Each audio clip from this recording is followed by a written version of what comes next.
Good evening dear student. मैं नंदकिशोर पाल आपके अपने चैनल सीवी क्लासेस में एक बार फिर हार्दिक स्वागत करता हूं। आज हम विषय विज्ञान कक्षा 10 के यूपी बोर्ड में संभावित प्रश्नों की श्रृंखला लेकर आए हैं।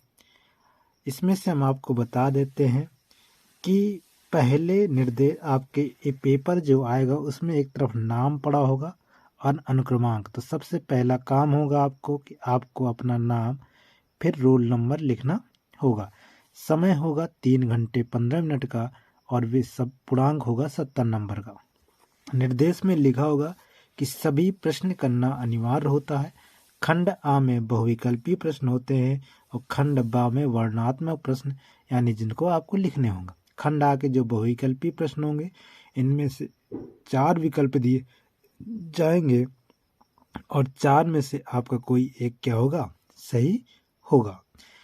फिर उसने प्रत्येक प्रश्न के सामने उसमें प्रत्येक के अंक दिए रहते हैं।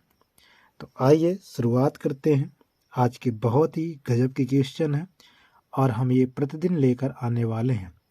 तो आप सभी प्रतिदिन आइए, लाइव होइए और सभी के सभी क्वेश्चनों क्या कीजिए, हल कीजिए।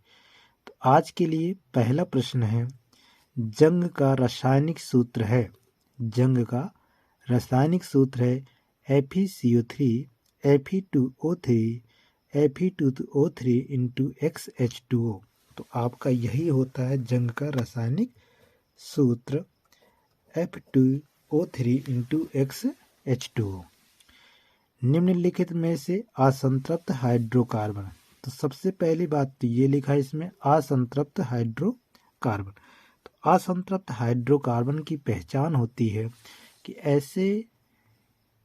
ऐसी श्रेणी जिनमें डबल बॉन्ड यानी कार्बन कार्बन के बीच द्विबंध या कार्बन कार्बन के बीच त्रिबंध होता है, वो असंतृप्त होते हैं। तो आपको इससे पहले सबसे पहले पता होना चाहिए कौन असंतृप्त होगा, कौन संतृप्त होगा। तो चलिए हम आपको ऐसे प्रश्नों को हल भी बताते जाएंगे। तो प्रश्न नंबर जो दूसरा है उसी के अकॉर्डिंग चलते हैं। प्रश्न नंबर दूसरे पे ये कह रहा है कि आपको निम्न में से असंतृप्त कौन है। तो सबसे पहली बात तो पता होनी चाहिए कि संतृप्त कौन होते हैं। क्या पता होना चाहिए? संतृप्त। एक एक प्रश्न का डिटेल से बताएंगे कि संतृप्त आपको क्या होते हैं। तो संतृप्त होते हैं जो आपके एकल बंध से जुड़े हो। किससे जुड़े हों? एकल बंध से। एकल बंध या हम जिसको कहते हैं सिंगल बॉन्ड से जुड़ा होना चाहिए। इसके अलावा फिर आ जाते असंतृप्त हाइड्रोकार्बन। क्या आ जाते हैं? असंतृप्त हाइड्रोकार्बन। असंतृप्त की होती कि डबल बॉन्ड से जुड़ा हो यानी द्विबंध से, या आपका जुड़ा हो त्रिबंध से। किसमें जुड़ा हो? द्विबंध या त्रिबंध से। तो अब एकल बंध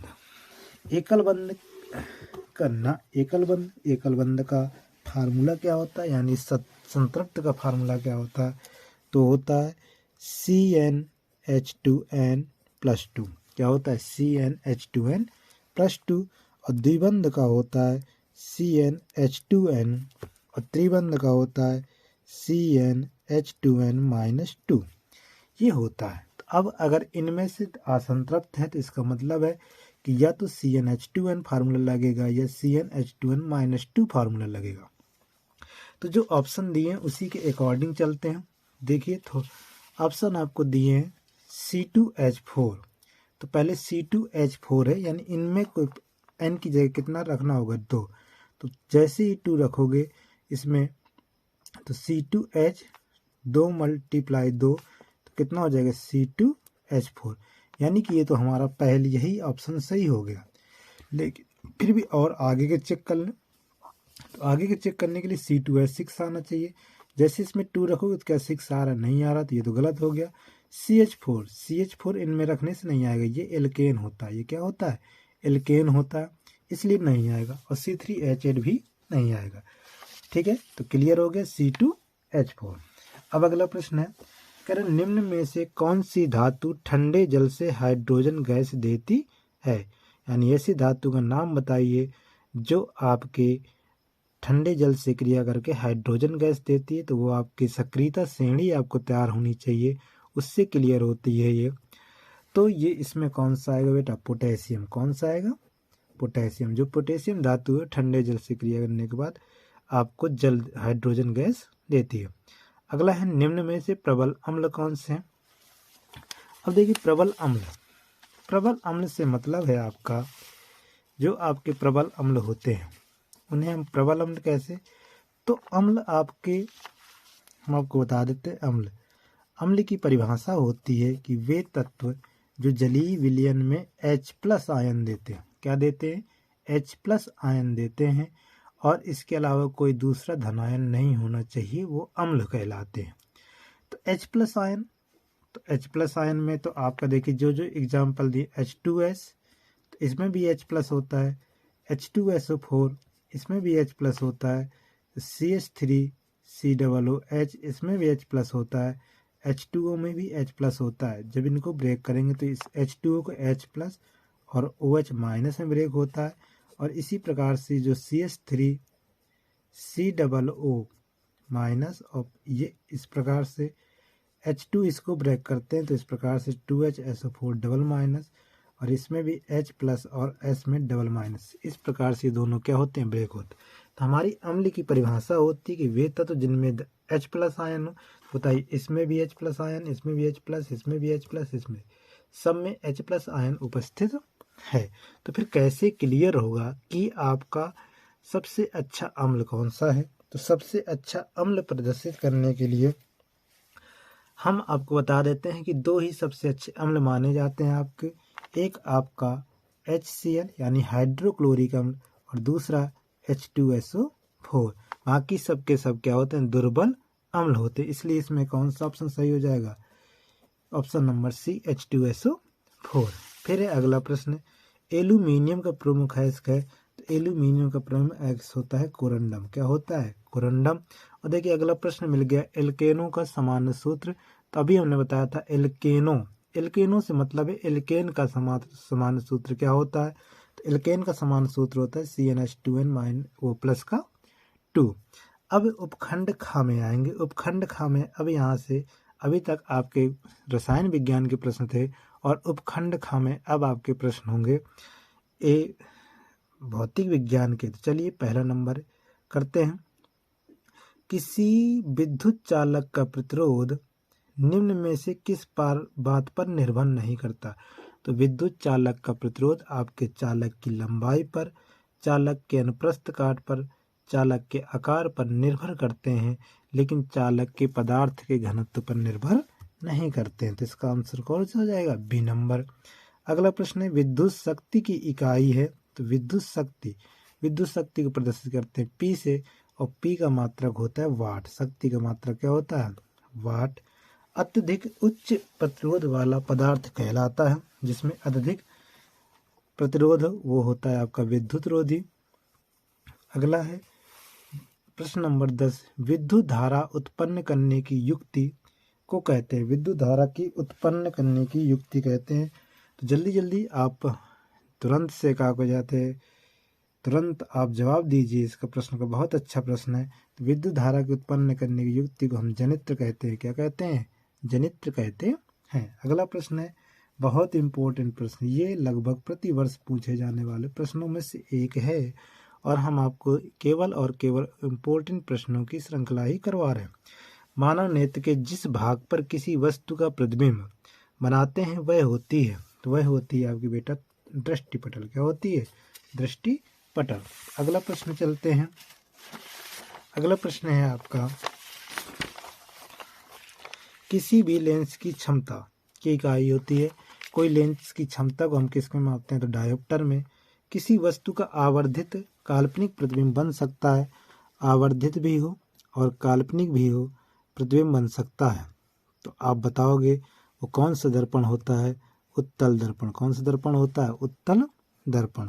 अगला प्रश्न, मेंडल ने अपने प्रयोग किस पौधे पर किए? वेरी इंपॉर्टेंट प्रश्न, अब सभी को पता होगा, मटर में। निम्न में से किस पौधे में पुष्प एक लिंगी है? एक लिंगी और द्विलिंगी। तो एक लिंगी आपका कौन कौन सा होता है? पपीता। गुड़हल, सरसों, मटर। तो इसमें से आपका आंसर कौन सा होता है? पपीता। पपीता आपका एक लिंगी होता है। द्विलिंगी में गुड़हल और सरसों और मटर आते हैं। अगला प्रश्न है, अलैंगिक जनन मुकुलन द्वारा होता है। अलैंगिक जनन मुकुलन द्वारा होता है, वो होता है बेटा यीस्ट में। किसमें होता है? ईस्ट में। पादप में जाइलम का कार्य होता है भोजन का वहन, जल का वहन, अमीनो अम्ल का वहन और सभी। तो आपके पादप में जाइलम का कार्य होता है जल का वहन। प्रश्न नंबर 18, वृक्कों का कार्य होता है। तो वृक्कों का कार्य होता है श्वसन यानी सांस लेना, प्रजनन यानी किसी प्रजनन करना, उत्सर्जन यानी किसी चीज को त्यागना, पाचन यानी भोजन को पकाना। तो आप जल्दी से बताओ इसका आंसर क्या होगा? तो आप कहोगे उत्सर्जन। क्या होता है? उत्सर्जन। अगला प्रश्न है, दो डीएनए तंतु आपस में जुड़े होते हैं पेप्टाइड बंध द्वारा, सहसंयोजी बंध द्वारा, या फिर हाइड्रोजन बंध द्वारा, या फिर सभी। तो आपको बता दें, दो डीएनए तंतु आपस में जुड़े होते हैं हाइड्रोजन बंध द्वारा। अगला प्रश्न है प्रश्न नंबर 20 और इम्पोर्टेंट बहुविकल्पियों से प्राकृतिक वर्णवाद का प्रतिपादन किसने किया था? तो प्राकृतिक वर्णवाद का प्रतिपादन जो किसने किया था वो थे आपके लेमार्क। कौन थे आपके? लेमार्क। अब आ जाते हैं वर्णात्मक प्रश्न। खंड खा में उपखंड का के ओम का नियम क्या है? इसकी व्याख्या चित्र बनाकर करिए। विद्युत चालक का प्रतिरोध किन किन बातों पर निर्भर करता है? तो ओम का नियम, तो ओम जो प्रश्न आपके करने लायक हैं करवा देंगे, बाकी को आपको हम समझा देंगे और उनको ध्यान से सुनते हैं।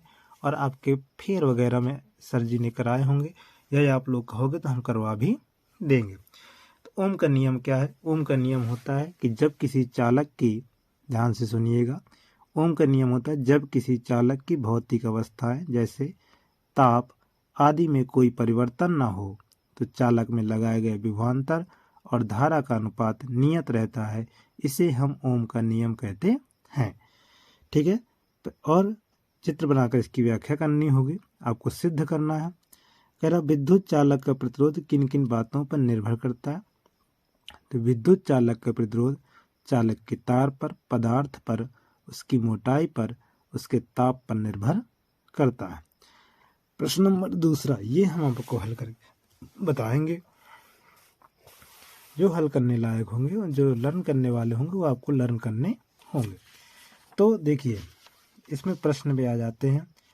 कह रहा कि आपके 3 प्रतिरोध हैं, 4 ओम, 6 ओम और 12 ओम के। 3 प्रतिरोध हैं, 4 और 6 और 12 ओम के। फिर इसमें से कह रहा है कि इन्हें 22 वोल्ट की बैटरी से जोड़ने पर परिपथ में धारा का मान ज्ञात करो। यानी इनको 22 वोल्ट की बैटरी से जोड़ दें तो परिपथ में धारा का मान ज्ञात करना है, यानी आई का मान ज्ञात करना है। और कब ज्ञात करना है? जब इनकी प्रतिरोधों को श्रेणी क्रम में जोड़ा जाए और प्रतिरोधों को समांतर क्रम में जोड़ा जाए। तो खंड बा का वर्णनात्मक प्रश्न है, वो भी दूसरा प्रश्न। कौन सा प्रश्न कर रहे हैं हम? दूसरा प्रश्न कर रहे हैं। तो देख लो इसको बेटा, हल देख लीजिए आप। कह रहे आपके 2 प्रतिरोध हैं, ठीक है, 2 प्रतिरोध में 3 प्रतिरोध हैं। 3 प्रतिरोध में 4 ओम, 6 ओम, 12 ओम के हैं। तो हम पहले के लिए R1 ले लेते हैं। पहला क्या मान लेते हैं? R1 4 ओम का है, R2 6 ओम का है और R3 12 ओम का है। तो और इन पे विभवांतर V बराबर कितना दे रखा है? 22 वोल्ट। तो कह रहा धारा का आई का मान ज्ञात करो। नंबर फर्स्ट कंडीशन है जब ये किस में हो? श्रेणी क्रम में हो। नंबर दूसरा है जब ये किस में हो? समांतर क्रम में हो।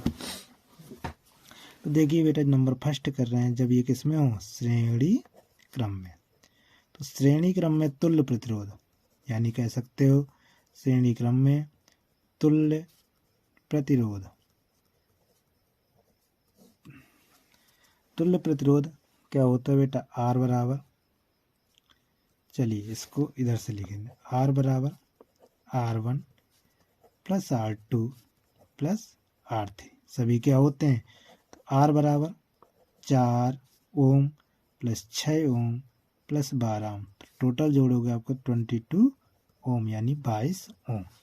ठीक, अब उसने कहा धारा बताओ, तो धारा V बराबर IR, हम जानते हैं ओम का नियम, अभी आपको हमने बताया ओम का नियम। ओम का नियम क्या होता है, V बराबर IR। ठीक, हमें I की वैल्यू निकालनी, तो I बराबर कितना हो जाएगा V बटे R, तो V की वैल्यू 22 वोल्ट और R की वैल्यू भी कितनी आई 22 वोल्ट, कैंसिल हो जाएंगे, तो 1 एम्पियर, कितना आंसर आ जाएगा 1 एम्पियर। अब इसी का सेकंड पार्ट, इसका सेकंड पार्ट क्या कह रहा था, जब कह रहा है ये समांतर क्रम में हो, किस क्रम में हो, समांतर क्रम में हो, जो समांतर क्रम में हो तो कुल प्रतिरोध 1/R बराबर होता है 1/R1 plus 1/R2 plus 1/R3। ठीक है ना, तो 1/R1, R1 की वैल्यू 4, 1/R2, R2 मतलब 6, 1/R3 मतलब 12। इसको कैसे हल करेंगे, तो एलसीएम लोगे आप, तुरंत कहोगे एलसीएम ले लेंगे, कितने का एलसीएम 12 का, 4 3 12, 6 दूनी 12, 12 एकम 12, ये आ गया आपका 6/12 यानी 1/R, इसको अभी 1/R बराबर है आपका 6/12, इसको काट 6 कम 6, 6 दूनी 12 यानी 1/R बराबर 1/2, 1/R बराबर आपका 1/2, कैंची गुणा करा लेंगे, तो R का गुणा 1 से होगा तो R, और R 2 का गुणा 1 से होगा तो 2 ओम। ये तो प्रतिरोध आ गया, लेकिन उसने इस क्रम में भी हमसे क्या पूछा है, धारा, और अभी हमने बताया I बराबर क्या होता है V/R, और V आपका कितना था 22 वोल्ट, R कितना आया समांतर क्रम के लिए 2, यानी 2 का भाग करोगे तो आएगा 11 एम्पियर, कितना आएगा 11 एम्पियर। ये तो इसका हल हो गया। ठीक है ना बेटा, आगे होगा सबको समझ में। तो यदि आपको वीडियो पसंद आ रही तो वीडियो को लाइक, चैनल को सब्सक्राइब जरूर करेंगे अच्छे से। चलिए थोड़ी सी लाइट की व्यवस्था और करते हैं, यदि वीडियो में थोड़ी सी प्रॉब्लम आ रही है, सही है ना, सही हो तो ये वाला, ये सही है, सबसे बेस्ट ये रहता कलर रेला। ठीक है ना, तो चलिए अब अगला प्रश्न चलते हैं, ये आपका हो गया प्रश्न नंबर दूसरे का। प्रश्न नंबर 1, किरण आरेख का प्रयोग करके अवतल दर्पण के लिए स्थिति प्रकृति लिखो। कह रहा है स्थिति लिखिए और इसकी क्या लिखिए, प्रकृति लिखिए। नंबर 1 कह रहा है जब वस्तु वक्रता केंद्र और फोकस के बीच हो, वेरी वेरी इंपॉर्टेंट, अवतल दर्पण के लिए करना है। जब वस्तु हमारे फोकस और वक्रता केंद्र और फोकस के बीच स्थित हो, तो देखिए बेटा तीसरे का प्रश्न, और दर्पण हमारा कौन सा है, अवतल दर्पण। वेरी वेरी इंपॉर्टेंट प्रश्नों में से एक है, बहुत आता है, स्थितियां जरूर आती हैं। कह रहा आपका एक अवतल दर्पण है, तो अवतल दर्पण और अवतल दर्पण के ध्रुव और फोकस के बीच वक्रता केंद्र और फोकस के बीच कोई वस्तु रखी गई है, तो उसका प्रतिबिंब बनाना है। तो आपका ये दर्पण हो गया, ये बिंदु होता है, ये जो बिंदु होता है ये वाला P जिसको हम ध्रुव कहते हैं, यहाँ से एक बिंदु होता है F जिसको हम फोकस दूरी कहते हैं, एक बिंदु होता है C जिसको हम वक्रता केंद्र कहते हैं। तो वस्तु कह रहा वक्रता केंद्र और फोकस के बीच रखी गई है, तो यहाँ पर हमने एक वस्तु रख ली और वस्तु को हम O और O' से दर्शा देते हैं। तो नियम होता है कि जब कोई प्रकाश की किरण मुख्य अक्ष के समांतर जाती, इस लाइन का नाम क्या होता है बेटा, वैसे इस लाइन का नाम होता है मुख्य अक्ष।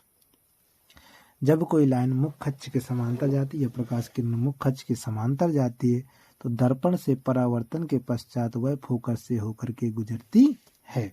जब ये फोकस से होकर गुजरेगी तो इस प्रकार से आपकी क्या हो जाएगी, निकल जाएगी। ठीक है, फिर दूसरा होता है कि यदि एक किरण फोकस से होकर जाएगी, कोई किरण फोकस से होकर जा रही है, तो वो परावर्तन के पश्चात मुख्य अक्ष के समांतर हो जाएगी। देखो अगर मुख्य अक्ष के समांतर जा रही है तो फोकस से होकर जाएगी, और यदि कोई सीधे फोकस से जा रही है तो मुख्य अक्ष के समांतर हो जाएगी। यानी कि यहाँ से ये कोई प्रकाश की किरण आपकी मुख्य फोकस से होती हुई गई, जाने के बाद ये मुख्य अक्ष के क्या हो जाएगी, समांतर हो जाएगी, और जब ये समांतर हो जाएगी देखिए वस्तु का प्रतिबिंब, ये दूरी आपकी ये इधर क्या होती है, इधर होती है अनंत। तो वस्तु का प्रतिबिंब, प्रतिबिंब को हम आई और आई डैश से प्रदर्शित कर देते हैं। तो हम इसमें लिखेंगे वस्तु का प्रतिबिंब, वस्तु का प्रतिबिंब अनंत अनंत और वक्रता केंद्र, अनंत और वक्रता केंद्र के बीच, कहाँ पर बन रहा है, वक्र वस्तु का प्रतिबिंब अनंत और वक्रता केंद्र के बीच उल्टा है। पहली बात तो वास्तविक है, वास्तविक है, उल्टा भी है और वस्तु से क्या है, बड़ा है, वस्तु से बड़ा बनता है, वस्तु से बड़ा बनता है। ये आपके 2 नंबर देके जाएगा। ठीक है, अब क्लियर हो गया सबको। जब कोई अवतल दर्पण है तो वस्तु का प्रतिबिंब अनंत और वक्रता केंद्र के बीच वस्तु से बड़ा, वास्तविक और उल्टा बनेगा। इसी में फिर तीसरे खा नंबर भी था। तीसरे खा नंबर में क्या है, कह रहा ध्रुव और, तीसरे खा नंबर देखिए प्रश्न, ध्रुव और फोकस के बीच स्थित है। जब कोई वस्तु ध्रुव और फोकस के बीच स्थित है तो ये आपका दर्पण के लिए ही, और दर्पण कौन सा ही है हमारा, दर्पण हमारा अभी भी कौन सा है, अवतल दर्पण। तो अवतल दर्पण है, तो इस प्रकार से अवतल दर्पण बाहर की तरफ क्या होती है, पॉलिश होती है। और इस लाइन को थोड़ा बढ़ा, इस बिंदु को हम क्या कहते हैं, फोकस, ध्रुव, और ये बिंदु होती एफ, और ये बिंदु होती वक्रता केंद्र यानी सी। अब वस्तु हमारी फोकस और ध्रुव के बीच रखी गई है, ध्रुव और फोकस के बीच। तो वस्तु हमारी यहाँ पर रख दी। Very very very very important प्रश्नों में से एक है, इतनी बार आता है पेपर में कि ये तो बिल्कुल रट लेनी चाहिए, यानी याद होनी चाहिए। वस्तु रखी, जब कोई वस्तु रखी है तो मुख्य अक्ष के समांतर कोई प्रकाश की किरण जाएगी, और जब जाएगी तो फोकस से होकर वापस भी होगी। जब ये वापस हो जाएगी तो ये जब वापस होने के बाद ये हमें इस स्थिति के लिए आभास होता है कि दर्पण के पीछे तरफ जा रही है। और फिर एक हमारा वक्रता केंद्र से होकर जाने वाली प्रकाश किरण वक्रता केंद्र से ही वापस लौट आती है। तो ये देखिए वस्तु का प्रतिबिंब दर्पण के दूसरी ओर, ठीक, ये हमारी वस्तु इतनी थी और उससे क्या है, बड़ा बना है, दर्पण के पीछे, आभासी होगा, सीधा है, और क्या होगा, वस्तु से बड़ा। तो हम लिखेंगे वस्तु का प्रतिबिंब, वस्तु का प्रतिबिंब दर्पण के दूसरी ओर, या कह सकते हो दर्पण के पीछे, दर्पण के दूसरी ओर आभासी, सीधा तथा वस्तु से बड़ा बनता है, तथा वस्तु से बड़ा बनता है। ठीक है ना बेटा, ये हो गया। अब अगला प्रश्न चलते हैं, प्रश्न नंबर 4। सब लोगों ने नोट कर लिया, सब लोग नोट करते जाइएगा और बहुत ही अच्छे से इसके लिए तैयारी भी करते जाइएगा। प्रश्न नंबर अगला है 4, कह रहा अपवर्तन के नियम क्या है। देखिए 4 नंबर प्रश्न क्या है, अपवर्तन के नियम क्या है। और इसमें फिर एक क्वेश्चन है कि 1.02 मीटर लंबे तार में, चलिए पहले अपवर्तन के नियम बताते हैं। तो अपवर्तन के नियम क्या है, बेसिकली अपवर्तन के नियम हमसे कई बार पूछे जाते हैं, और ये 4था प्रश्न है अपवर्तन के नियम, अपवर्तन के नियम। अब से हम अपवर्तन के नियम पूछे गए हैं केवल। तो अपवर्तन के नियम क्या होते हैं, देखिए बेटा, अपवर्तन के नियम में आप एक चित्र इस प्रकार से बनाते हो, आप पढ़ा होगा इस प्रकार से, और हमने भी कई बार पढ़ा है। जब इस प्रकार से बनाते हैं और इस प्रकार से कर देते हैं, ये होता आई, ये होता है आपका आर, ठीक है। कोई माध्यम होते हैं आपके, 2 माध्यम होते हैं। ये होती है आपतित किरण, कौन सी होती है, आपतित किरण, इस किरण का नाम होता है। और ये होती अपवर्तित किरण, अपवर्तित किरण। इसमें माध्यम होते हैं, एक माध्यम होता है सघन माध्यम